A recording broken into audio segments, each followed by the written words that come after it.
a group of spies was just kicked out of the U.S. Pentagon defense systems. We're going to talk about what is going on. They're actually were writing code for the U.S. Pentagon. And so we're going to talk about who that is. We're going to dive in to what's going on, and we're going to tell you the latest and greatest. So let's jump in. So Troy, glad, thanks for joining me. We're at Filibusted Headlines today. Glad to be here, Ryan. This is such a crazy story, and it shouldn't be happening, but it is, and I'm glad that they're finally putting a stop to it. Absolutely. And what's more infuriating about this is we're going to find out is that their writing was on the wall, so to speak. There were warnings about this, and this should have never taken place. And so we're going to go ahead and jump into what just happened here this week. So Pete Hegseth from the Department of Defense announced that Chinese nationals will no longer service Pentagon's cloud systems. Now, if your head's not spinning with questions of, wait, Chinese nationals are accessing Pentagon cloud systems? What? That makes no sense. Well, you're absolutely right. It does not make any sense unless you're maybe a huge corporation that wants to leverage something that you have over in Beijing. Now, let's unpack this a little bit. Now, I will say that, to be fair, we're going to say that we're going to talk about why the Chinese nationals would be classified as spies, and we're going to talk about what they actually had access to. And then we're going to talk about why that could be a problem and why it's a great thing that we're stopping it now. But this is Azure for the U.S. government. This is basically the cloud service from Microsoft. And what this does is it gives access to cloud computing and all the things that they're doing remotely around the world. And so this is a Wow. very sensitive, very important thing that they provide for the U.S. government. Now, this is the research center, AI center in Beijing that Microsoft has, and it's actually one of their premier places for AI. And so it's basically helping all. It's the major research hub as well, and it's called the Incubator of Chinese AI Talent. That is what this is called. And so, very important area there. And so, I want to point out here, there was a report that came out. I want to dive into quickly what Pete Hegseth said. So basically, under this program, what they had was the Chinese nationals at this place in Beijing would be writing code that would go into this Azure cloud system that the U.S. government was using, but they weren't accessing it directly. What happened was they were actually gone through there was a report that came out that did an analysis of this from ProPublica, and they found that the Chinese tech team had engineers that would maintain the Defense Department's computer system, but they would use digital escorts. And so what that means is that they wouldn't access the system themselves, but they would write the code that somebody else would go and then put into the code in the Pentagon, in the system. Now, I see. The problem is that these digital escorts basically lack the digital expertise that to police the foreign engineers and what they're actually writing. So they could be just popping in whatever they want.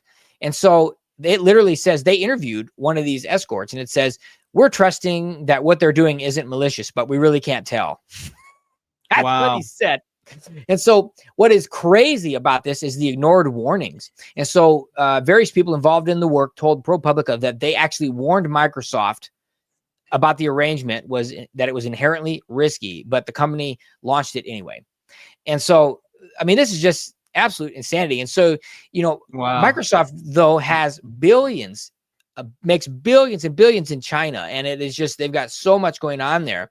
But they went ahead and just ignored what was going on here. And so it's infuriating. But Hegseth, he has a quote that said, he says, we expect vendors dealing with the Department of Defense to put U.S. national security ahead of profit maximization. Well, yes, he said the initial findings of after Microsoft was issued a formal complaint for breach of trust over its Obama-Biden era program called Digital Escorts, and that has been running for almost a decade. So it seems to me, Ryan, that like something like this should have been out of, not even in the cards at all. It shouldn't have even been on the table. Like a third-party company that is working with our government and our intelligence agencies and the Pentagon and sensitive government information, they should not be allowed to contract that work to a foreign national at all. Like, it's like, in my mind, maybe building the systems, but then going through a rigorous testing and examination, program before it gets launched. that's fine. But I'm talking about like where they have access to implementing code into these things. I mean, I used to be a coder, not a computer coder, but a website coder. Like I knew several different website coding languages that I would use. And when other people would get in there and say, my website's broken, what do I do? And they're looking at the code. They're like, I have no idea. I knew exactly what to look for and exactly what shouldn't be there. And sometimes I'd be like, wait a minute, here's a line. You got hacked. You know, this should not be here, right? This code is malicious code. And if you don't know what you're looking for, you don't know what you're looking for. And they could literally have been just implanting stuff in that, you know, and I'm not saying it was happening, but the potential is so massive in this case that it just blows my mind that we were allowing this to happen, especially when it comes to government intelligence and defense agencies. It doesn't make any sense at all. Yeah, we're going to talk about what could happen, what could have happened if this wasn't stopped, or what could have already happened, but hopefully not. And, you know, but we also, well, we're going to go ahead. I got somebody sent me a link to one of these Pentagon systems. We're going to see if we can hack into it. So we're going to jump in and we're going to give it a try here. But, you know, I want to talk about why we have to think about Chinese nationals are spies. But before we do that, we need to have a quick word from our sponsor, and then we'll come back and talk about China. Investing can be confusing and scary, but it doesn't have to be. Genesis Gold Group takes the guessing out of the game and guides you on your gold investment journey. We at Filibusted love the genius design of the Prepper Bar, which breaks up into sections, kind of like a chocolate bar. But if you prefer high security insured gold storage, they have that too. And unlike Fort Knox, the gold is actually there, 100% owned by you. So don't wait to get started. Visit filibustedgold.com today for a free investment guide from Genesis Gold Group.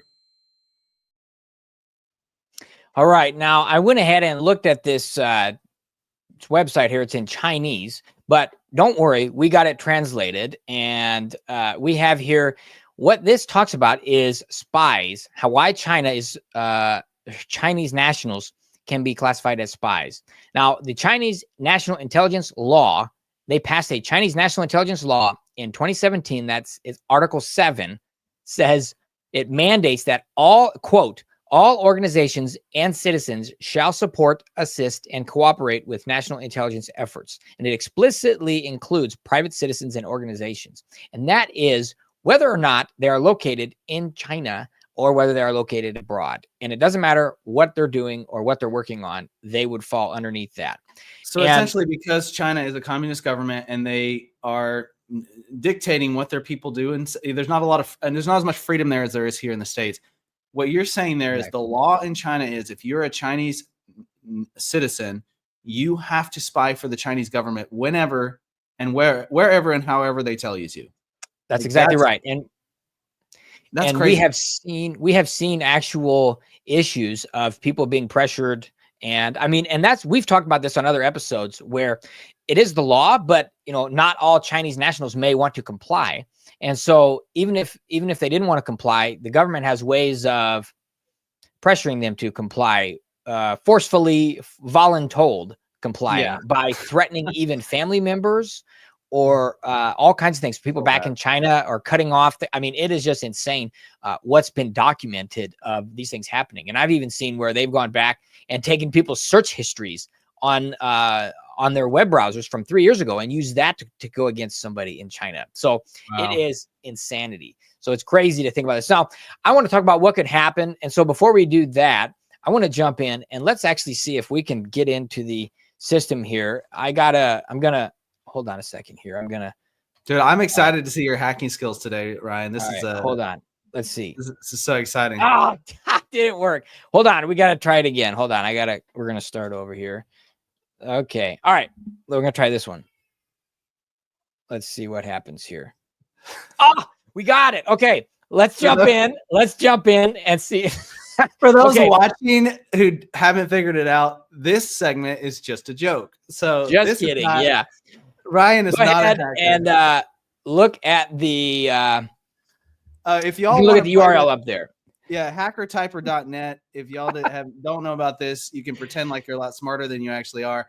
I did this one time, Ryan. I was working at a company where I actually was doing web design and code and stuff.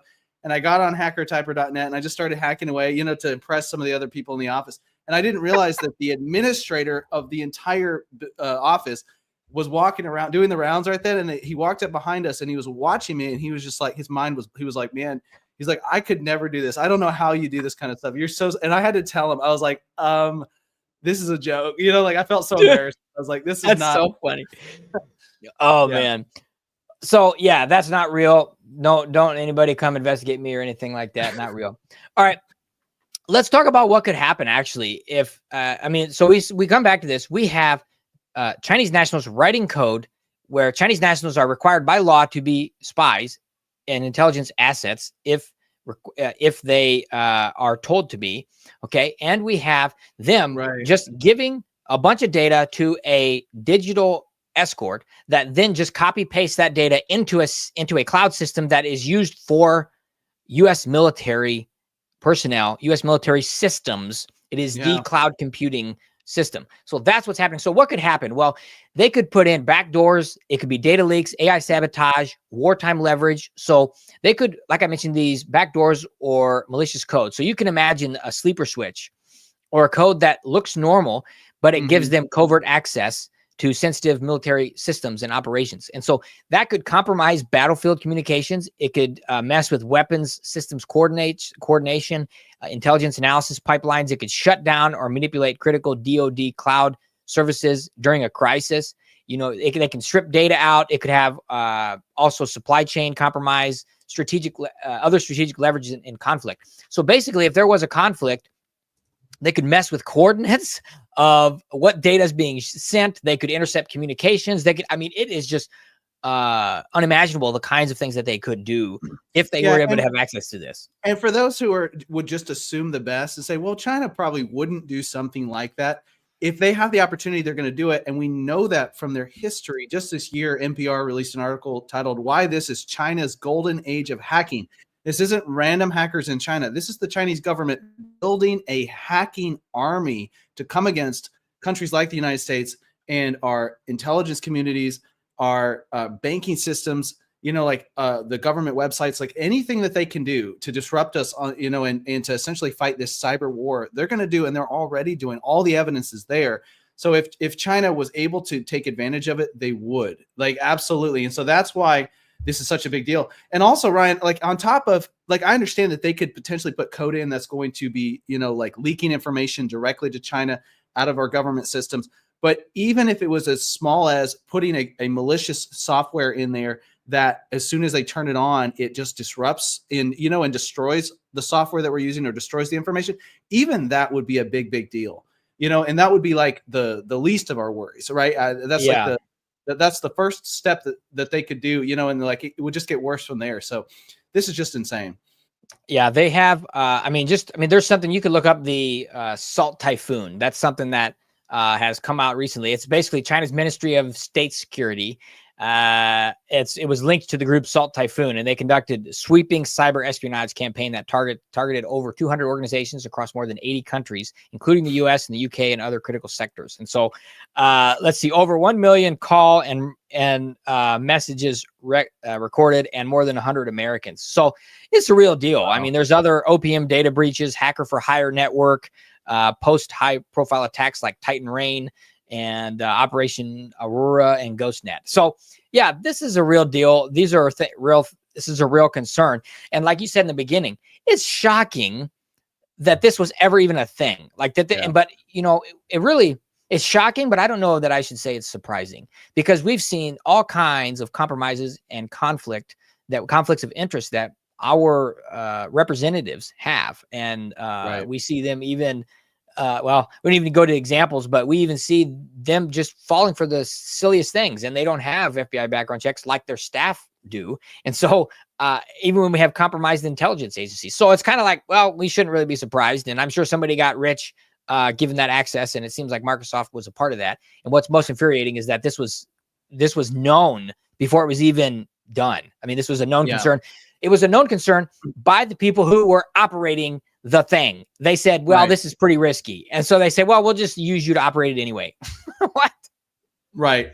And apparently it took getting Pete Hegseth in there to actually do something about it. It's it's just crazy. Yeah. That it was ever taking place. That's right. Well, any final thoughts, Troy, before we head out for the weekend?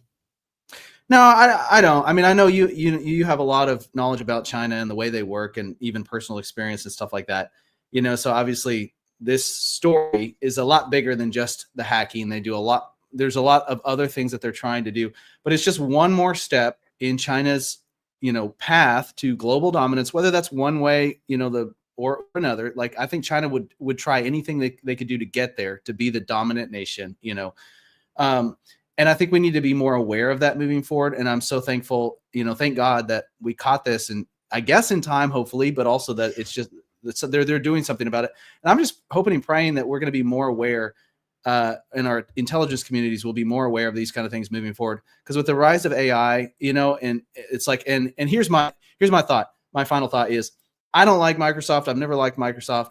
I'm very wary of programs like Palantir, and companies like Palantir and the things that we're using there. So I'm hoping and praying that the same kind of stuff isn't going to be happening on those fronts, and that we're going to be wary going into the next phase of U.S. intelligence, programming, software, all technology. I'm just hoping and praying that we're a little smarter, with the next phase. So we'll see. Yeah. Yeah, that's right. Well said. And I do we have talked about this. I mean, I've been to China half a dozen times, and I just loved working with Chinese, and I've worked with companies and incredible people. But what we're talking about here is the government. And so, not the people of China. And so, exactly. But, we just, like you said, we hope and pray that, these things are being rooted out, and that we actually have good actors in our system that actually want what's best for us, for the American people, and globally as well, which would include China. But we cannot have a technocracy dominating the world, or communism dominating the world. So, all right. Yeah. Well, Troy, thanks for joining us, and thank you, everybody. Make sure you check out Filibusted over on Locals, and also you can become a member here on YouTube, and you can get all the behind the scenes, all the extra episodes. And you got to go over to Filibusted or Locals if you want to get behind the scenes, and you can ask questions there as well. So, thanks so much for joining. We'll be back live on Monday, and look for episodes coming out over the weekend. God bless. See y'all next time. Gold is not just a backup plan if the world falls apart. It's an investment opportunity that could set you up for generations. There's never really a bad time to invest in gold, but you want to make sure you have the right guide. And that is where Genesis Gold Group shines. Whether you are a first-time buyer or a seasoned investor, their trusted expertise and competitive pricing makes them an easy choice. They offer tangible assets in case of emergencies, but they can also design the perfect IRA just for you. And they'll even cut through all that confusing red tape from the IRS. We at Filibusted love the genius design of the Prepper Bar, which breaks up into sections like a chocolate bar. But if you prefer a more high-security insured gold storage, they have that too. And unlike Fort Knox, the gold is actually there and 100% owned by you. Genesis Gold Group is a safe, simple, and convenient way to invest. Visit filibustedgold.com today for your free investment guide from Genesis Gold Group.